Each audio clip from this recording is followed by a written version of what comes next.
September 1944. A single piece of paper crossed General Omar Bradley's desk that would seal the fate of thousands.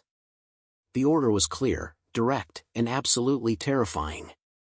His soldiers were about to face something the Allied command had been dreading for months, a direct confrontation with the Panzer Lehr Division, the elite armored unit that had crushed every force it encountered since D-Day. These weren't ordinary German soldiers. They were the absolute best, handpicked from training schools across the Reich, equipped with the most advanced tanks Germany could produce, and led by commanders who had written the very textbooks on armored warfare. The Allies called them unstoppable. Hitler called them invincible. But Bradley was about to prove them both wrong. What happened in the forests of eastern France over those next 72 hours would rewrite the rules of modern warfare and shatter the myth of German armored superiority forever. This is the story of how American grit, unconventional thinking, and sheer determination broke the unbreakable. Before we jump back in, tell us where you're tuning in from, and if this story touches you, make sure you're subscribed, because tomorrow, I've saved something extra special for you. By September 1944, the war in Europe had reached a critical turning point. The successful landings at Normandy in June had given the Allies a foothold on the continent, but the celebrations were short-lived. As American, British, and Canadian forces pushed inland from the beaches, they discovered that liberating France was going to be far bloodier than anyone had anticipated. The bocage country of Normandy, with its thick hedgerows and narrow lanes, had turned into a killing ground where every field became a fortress and every advance cost lives. Progress was measured in yards, not miles, and the casualty lists grew longer with each passing day. The German army, though battered and pushed back, was far from defeated. They had spent years fortifying France, and they knew the terrain intimately. More importantly, they had units that the Allies feared above all others. Chief among these was the Panzer Lehr Division. The name itself meant Armored Teaching Division, and that tells you everything you need to know about their pedigree. This wasn't a unit thrown together from whatever soldiers happened to be available. Every single man in the Panzer Lehr had been an instructor at Germany's armored warfare schools. These were the teachers, the experts, the absolute elite of the German armored forces. When Hitler needed to demonstrate what perfect armored doctrine looked like in action, he sent the Panzer Lehr. Their commander was Lieutenant General Fritz Bayerlein, a veteran who had served under Erwin Rommel himself in North Africa. Bayerlein wasn't just experienced, he was brilliant.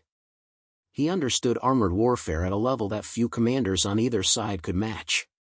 He knew how to use terrain, how to coordinate infantry with tanks, how to strike fast and disappear before the enemy could respond. Under his leadership, the Panzer Lehr had become something more than just a division. They were a symbol, a psychological weapon that struck fear into Allied troops before the first shot was even fired.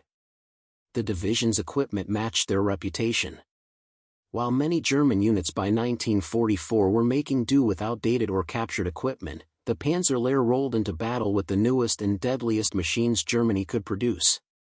They had Panther tanks, the legendary medium tank with sloped armor that could deflect most Allied shells, and a 75mm gun that could punch through American Shermans like paper. They had Tiger tanks, the massive 56-ton monsters with armor so thick that they were virtually immune to frontal assault, and an 88mm gun that could kill from distances that Allied tanks couldn't even dream of reaching. They had half-tracks, self-propelled guns, and more ammunition and fuel than most German divisions could hope for. But equipment alone doesn't make an elite unit. What made the Panzer Lehr truly dangerous was how they used what they had. Their tactics were textbook perfect because these men had literally written the textbooks. They knew how to use combined arms warfare, coordinating tanks, infantry, artillery, and air support into a seamless killing machine. They understood the importance of reconnaissance, of knowing where the enemy was before the enemy knew where you were. They excelled at the counterattack, letting Allied forces push forward and then striking from the flanks to cut them off and destroy them in detail.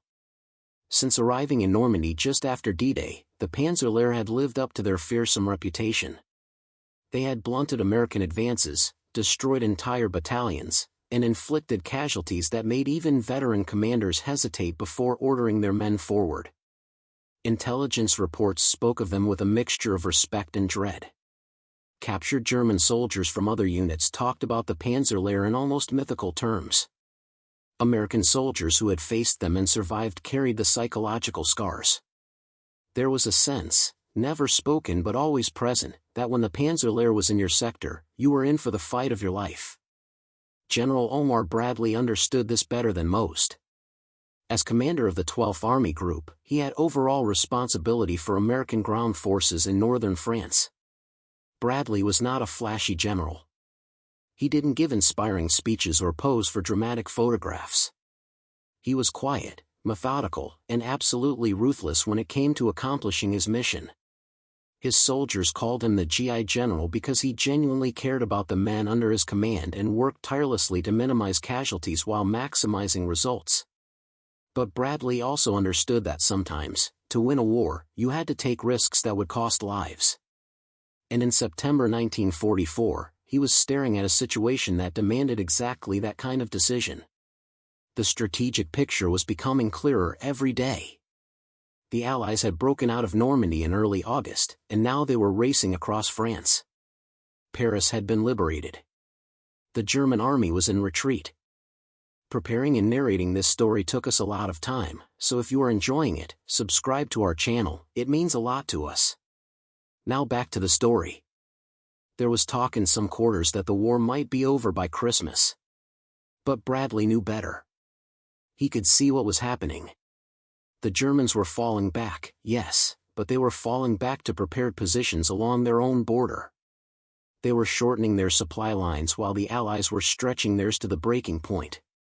Most importantly, they were buying time to reorganize, to bring up fresh divisions, to prepare for the defense of the Reich itself. If the Germans were allowed to establish a solid defensive line along the German border, the war could drag on for years. The Allied advance would stall.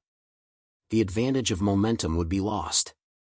American, British, and Canadian soldiers would spend another winter, maybe several winters, dying in frozen foxholes while the Germans rebuilt their strength.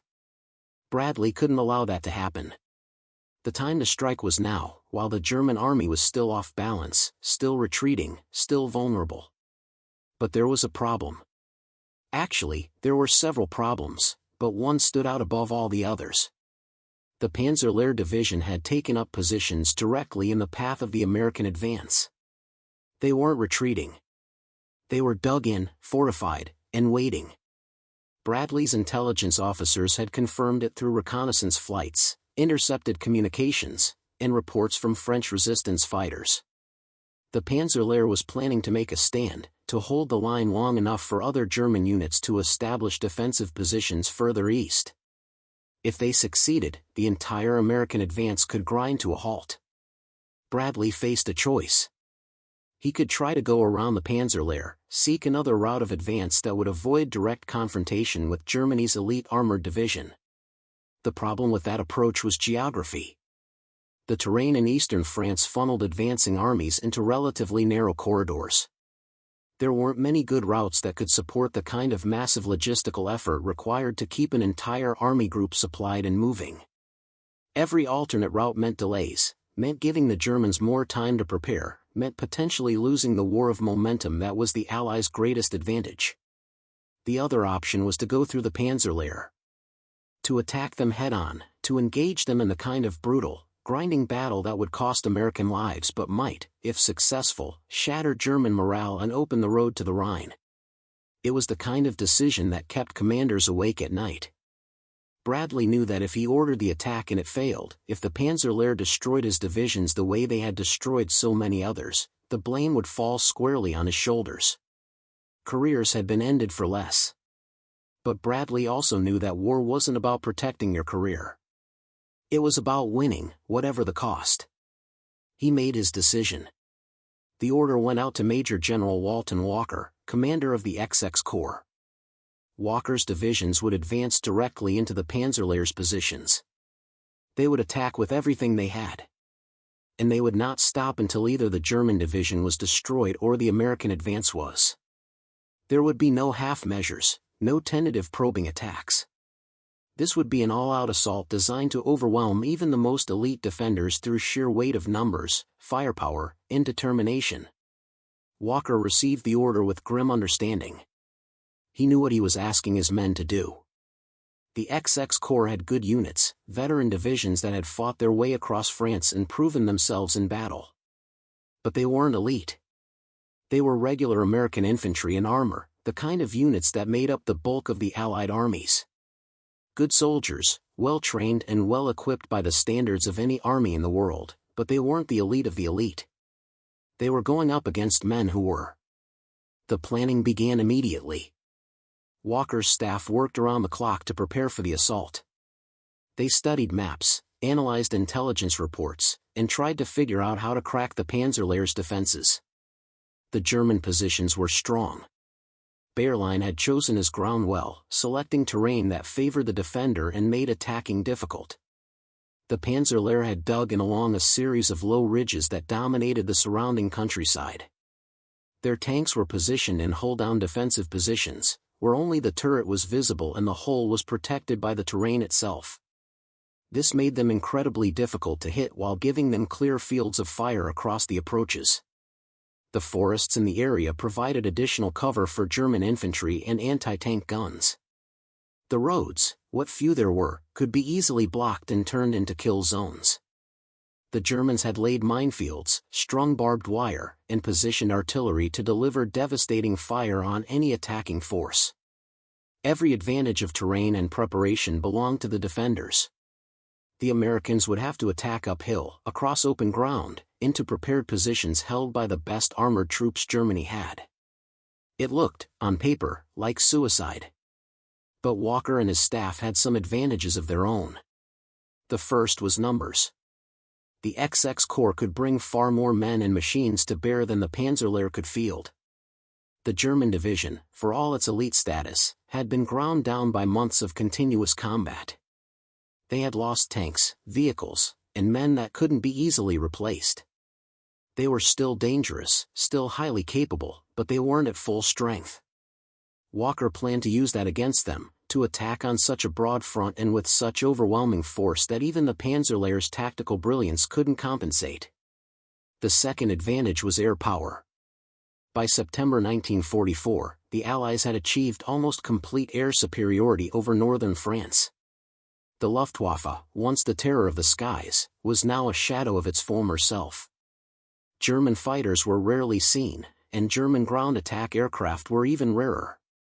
This meant that Walker could call on massive air support to soften up the German positions before the ground assault went in. Fighter bombers could strike German positions, artillery could pound them from a distance, and then the infantry and armor could advance while the defenders were still reeling. The third advantage was something less tangible but equally important: the American soldiers' ability to adapt and improvise. The U.S. Army in 1944 wasn't the same force that had landed in North Africa in 1942 or even the force that had come ashore on D-Day. They had learned hard lessons in blood and applied those lessons to become more effective fighters. They had developed new tactics for dealing with German armor, new techniques for coordinating infantry and tank attacks, new methods for reducing fortified positions. They might not have the Panzer Lehr's years of training and doctrine, but they had something just as valuable: combat experience and the willingness to learn from their mistakes. Walker's plan took shape over several intense days of preparation. The attack would begin with a massive artillery barrage, the kind of concentrated firepower that American industry could produce in quantities that the Germans couldn't hope to match. Hundreds of guns would open fire simultaneously, pounding the German positions with high explosive shells designed to destroy fortifications and demoralize defenders. The barrage would last for hours, giving the Germans no rest, no chance to organize an effective defense. As the artillery fire lifted, waves of fighter bombers would sweep in to strike specific targets that had been identified through reconnaissance. German tanks, artillery positions, command posts, anything that could be seen from the air would be hit. The goal wasn't necessarily to destroy everything, that would be too much to hope for, but to disrupt German communications, to make it harder for Wehrlein to coordinate his defense, to create chaos in the German lines. Then would come the ground assault itself. Multiple American divisions would attack simultaneously across a wide front. Infantry would advance supported by tanks, with engineers ready to clear mines and obstacles. The attacks would be coordinated but flexible, allowing individual unit commanders to exploit any weaknesses they found in the German defenses. If one attack stalled, others would continue pressing forward, forcing the Germans to respond to threats from multiple directions at once. It was a good plan, as good as could be devised given the circumstances. But everyone involved knew that no plan survives contact with the enemy intact. Once the fighting started, once American soldiers were facing the Panzer Lehr across blood-soaked ground, all the careful planning would give way to the brutal reality of combat. Men would die. Units would be shattered. The outcome would depend not on what was written in the operations orders but on the courage, skill, and determination of individual soldiers fighting for their lives in a landscape of fire and steel. As the final preparations were made, word began to filter down to the frontline units about what was coming. The soldiers of the XX Corps knew they were going up against the Panzer Lehr. Many of them had heard the stories, had talked to survivors from other units who had faced the German armored elite. There was fear, certainly. Any soldier who claimed not to be afraid before a battle like this was either lying or crazy. But there was also determination. These men had come too far, had lost too many friends, had endured too much to turn back now. If the general said the Panzer Lehr had to be broken, then they would break them or die trying. In his headquarters, General Bradley reviewed the plan one final time. He knew the risks.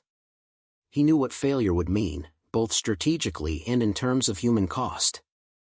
But he also knew that wars weren't won by avoiding risks. They were won by taking calculated gambles, by pushing forward even when the outcome was uncertain. The Panzer Lehr was the best Germany had. Beating them would send a message to every German unit on the Western Front that there was no elite force that American soldiers couldn't defeat. It would prove that the tide had truly turned, that the German army's days of dominance were over. The order was given. The attack would begin at dawn. Across eastern France, American artillery moved into position. Tank crews performed last-minute maintenance on their Shermans. Infantry squads checked their weapons and equipment one more time. Medics prepared for the casualties they knew were coming. Chaplains offered what comfort they could to men who might not see another sunset.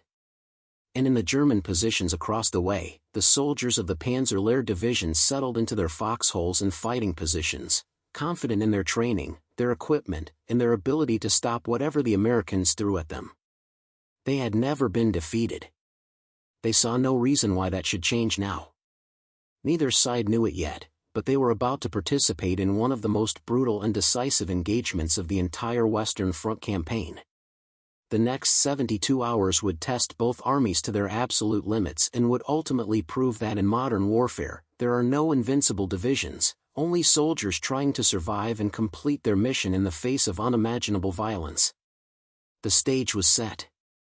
The players were in position. All that remained was for the curtain to rise on this deadly drama. Dawn broke cold and gray over the forests of eastern France on September 18, 1944. The morning mist hung thick in the valleys, reducing visibility to mere yards in some places. American soldiers huddled in their positions, watching the minutes tick away until the bombardment would begin. Some wrote final letters home, tucking them into their breast pockets with instructions for their buddies to mail them if things went wrong.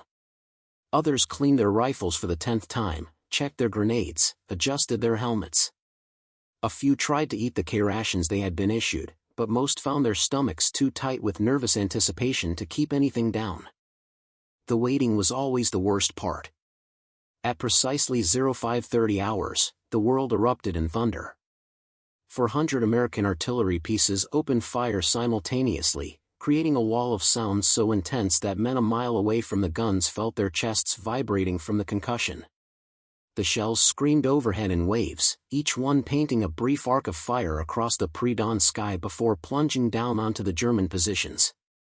High-explosive rounds designed to tear apart fortifications, white phosphorus shells that burned with hellish intensity, armor-piercing shot meant to crack open tank armor from above.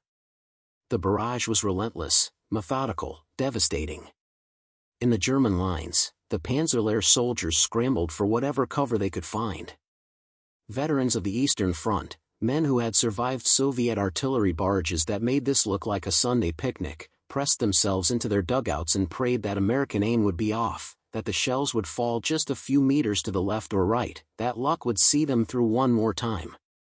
The noise was indescribable, a continuous roar punctuated by the sharp crack of shells detonating, the screech of shrapnel tearing through trees, the rumble of earth collapsing as near misses caved in trenches and fighting positions. Lieutenant General Bayerlein was in his command post when the barrage began. The bunker shook with each nearby impact, dust falling from the ceiling in steady streams. His staff officers were on the phones, trying to maintain contact with forward units, but the American fire was cutting telephone lines as fast as engineers could repair them. Radio communication was spotty at best, jammed by American electronic warfare units and disrupted by the electromagnetic pulse from exploding shells. Bayerlein could feel his carefully prepared defensive plan beginning to unravel before the attack had even started. Without communications, without the ability to coordinate his forces and respond to threats, his advantages in training and doctrine meant nothing.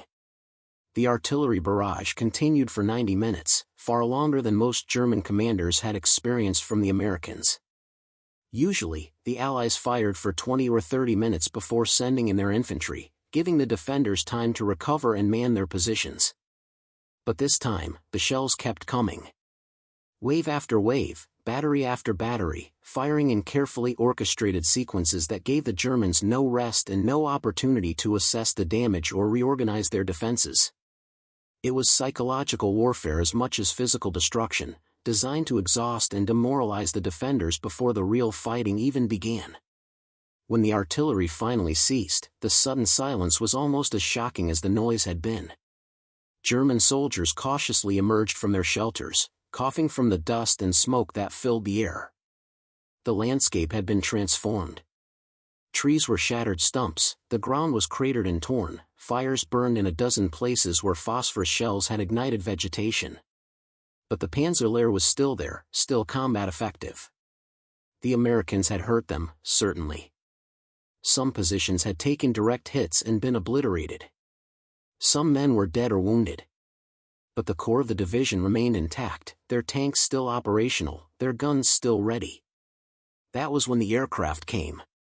The distinctive roar of radial engines announced the arrival of the fighter bombers, P-47 Thunderbolts carrying bombs and rockets under their wings.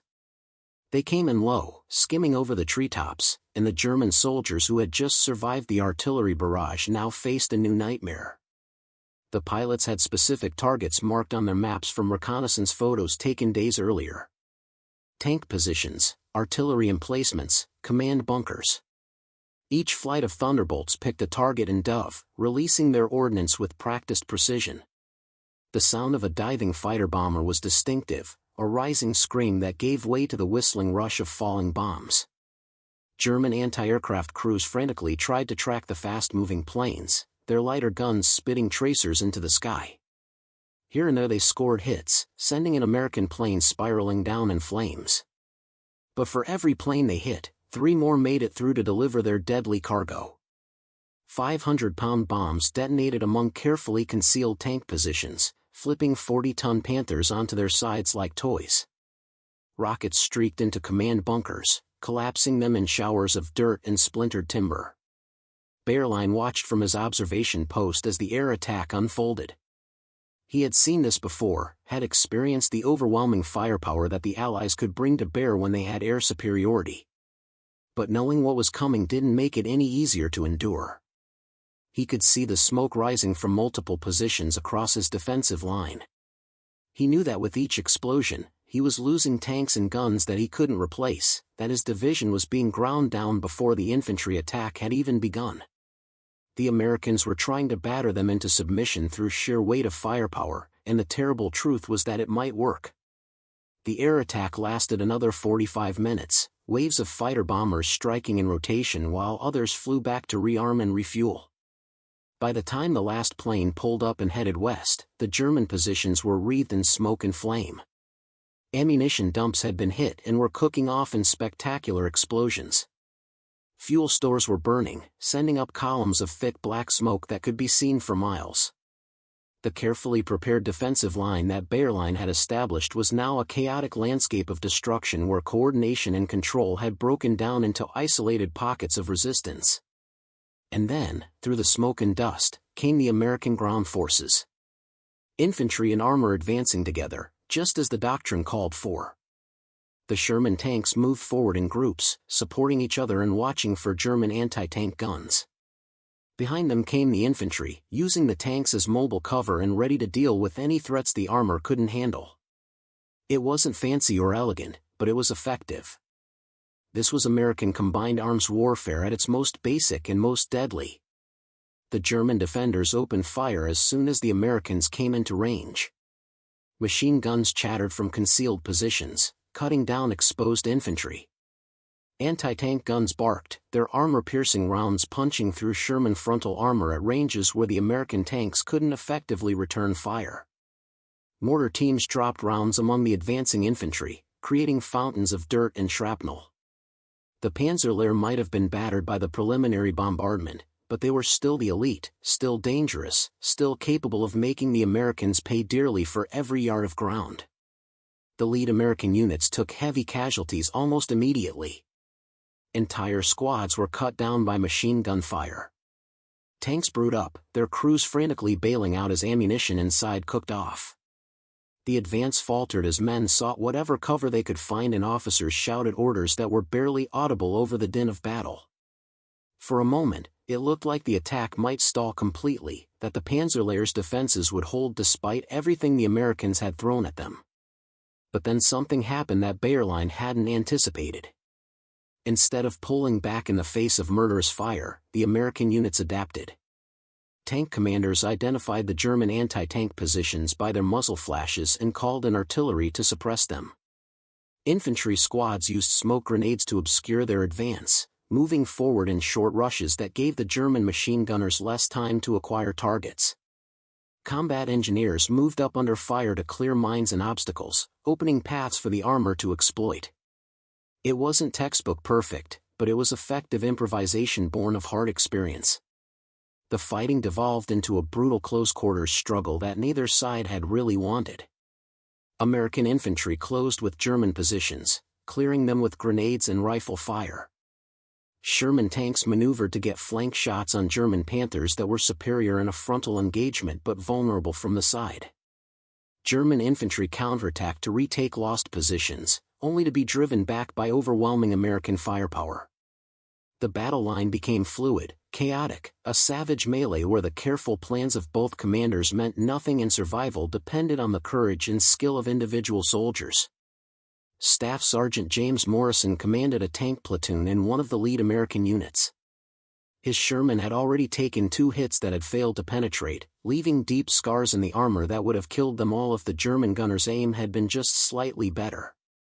Morrison could see a German Panther hull down behind a low ridge about 800 yards ahead. The Panther's gun was elevated, searching for targets, and Morrison knew that if it saw his platoon first, they were dead men. Sherman armor couldn't stop a Panther's 75mm gun at this range. Morrison made a split-second decision that probably saved his crew's lives. Instead of trying to engage the Panther frontally, he ordered his driver to swing hard right and push through a patch of forest that looked too thick for armor.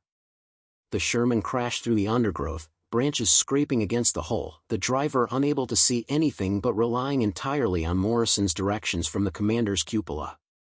They burst out of the tree line on the Panther's flank at less than 200 yards, close enough that Morrison could see the white tactical number painted on the German tank's turret. His gunner put a round through the Panther's side armor before the German crew even knew they were there. The American armor-piercing shot punched through the thinner side plates and detonated inside the fighting compartment, turning the Panther into a funeral pyre in seconds. Morrison didn't have time to feel satisfaction or regret.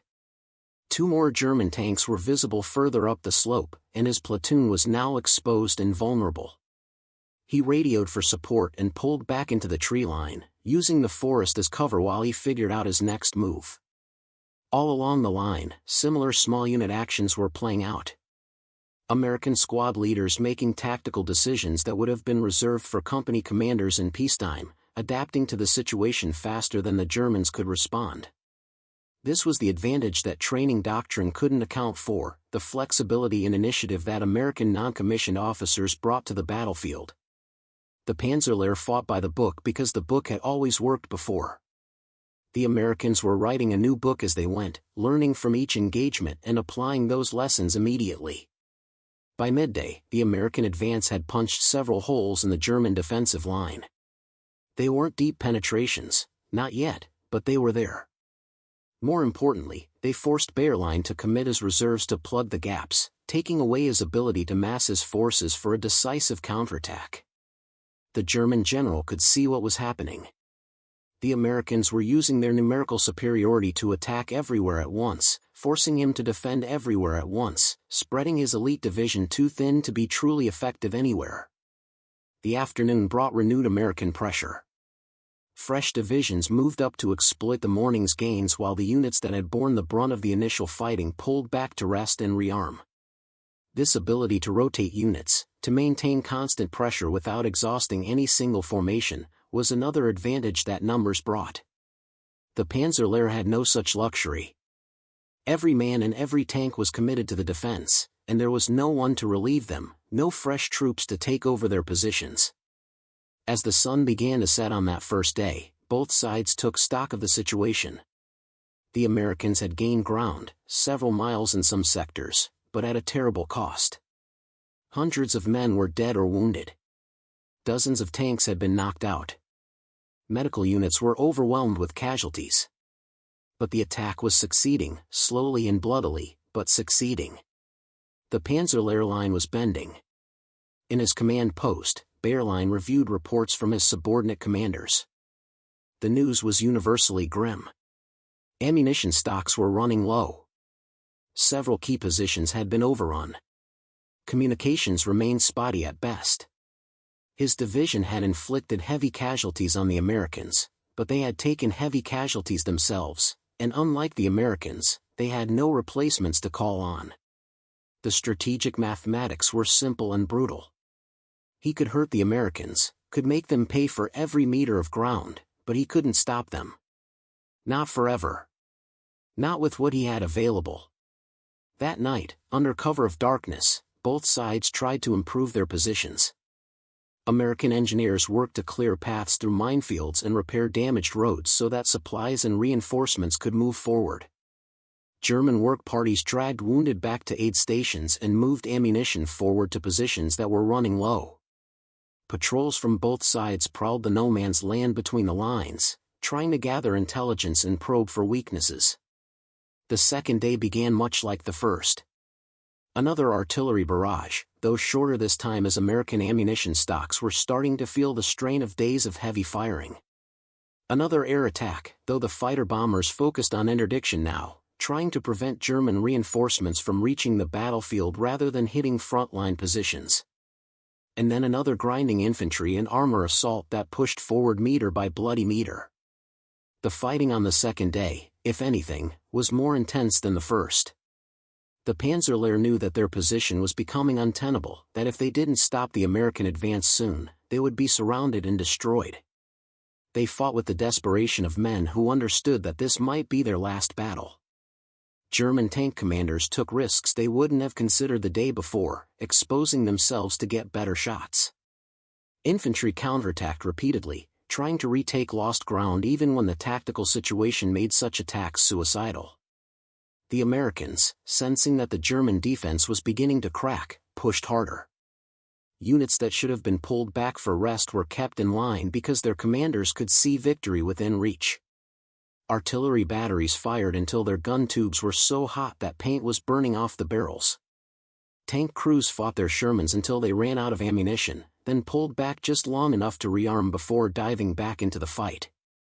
By the evening of the second day, the German position had become critical. Large sections of the defensive line had collapsed entirely. American forces were now operating in the rear areas, cutting supply lines and threatening to encircle the remaining German strongpoints. Wehrlein knew that he had to make a decision. He could order his division to fight to the last man, to hold their positions until they were completely overrun. That was what Hitler would have wanted, what the propaganda back in Germany would have demanded. Or he could try to save what was left of his division, to pull back before the encirclement was complete and preserve his forces to fight another day. It was one of the hardest decisions any commander can face. The Panzer Lehr had never retreated before. They had held every position they had been ordered to hold. Pulling back now felt like betrayal, like admitting defeat. But Bayerlein was a practical soldier, not an ideologue. He could see that staying meant the destruction of his entire division for no strategic gain. The Americans had won. The only question now was whether the Panzer Lehr would survive to fight again or die uselessly in positions that no longer mattered. That night, Bayerlein gave the order to withdraw. It was done quietly, carefully, under cover of darkness. Rearguard elements stayed in position to cover the retreat, fighting delaying actions to buy time for the main body to pull back. Vehicles moved with their headlights off, navigating by moonlight and memory. Wounded who could walk were helped along by their comrades. Those who couldn't were loaded onto whatever transport could be found. Equipment that couldn't be moved was destroyed to keep it from falling into American hands. The American forces discovered the withdrawal at dawn on the third day. Patrols moving forward to resume the attack found abandoned positions, empty trenches, destroyed equipment. At first, there was suspicion that it might be a trap, that the Germans were trying to lure them into an ambush. But as more and more positions were found vacant, the truth became clear. The Panzer Lehr was gone. They had broken contact and retreated during the night. The reaction among the American troops was mixed.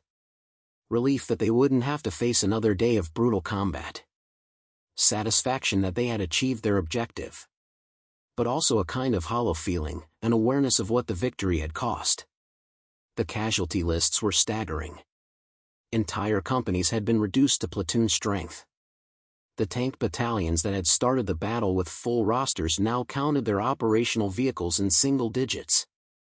Medical facilities were filled with wounded, and graves registration units were working around the clock to process and identify the dead. General Bradley received word of the victory at his headquarters. The Panzer Lehr Division, Hitler's elite armored teaching unit, had been broken. They hadn't been destroyed entirely, that would have been too much to hope for, but they had been defeated, forced to retreat, their reputation for invincibility shattered. American forces now had an open road to continue their advance. The German defensive line in this sector had collapsed.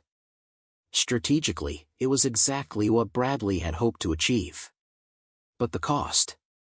The reports coming in detailed the butcher's bill, and even for a hardened commander like Bradley, the numbers were difficult to stomach. Thousands of American soldiers had been killed or wounded over those 3 days. Families back home would receive telegrams informing them that their sons, husbands, and fathers had died in eastern France in a battle whose name most of them would never even learn. Bradley understood the necessity of what he had ordered, but understanding didn't make it hurt any less. Word of the American victory spread quickly through the Allied armies. Other units that had been hesitant to engage German armored forces now had proof that even the elite could be beaten. German commanders who had relied on the psychological impact of units like the Panzer Lehr suddenly found that impact diminished. If the Americans could break the Panzer Lehr, what other supposedly invincible formations might fall? The battle had consequences far beyond the tactical situation in eastern France. It shifted the psychological balance of the entire campaign. For the Panzer Lehr Division itself, the battle was a turning point from which they never fully recovered. They had lost too many experienced personnel, too much irreplaceable equipment, too much of the aura that had made them special. They would continue to fight for the rest of the war, would participate in other battles and campaigns, but they were never again the force they had been before September 1944. The Americans had broken more than just their defensive line. They had broken the myth. Up next, you've got 2 more standout stories right on your screen. If this one hit the mark, you won't want to pass these up. Just click and check them out.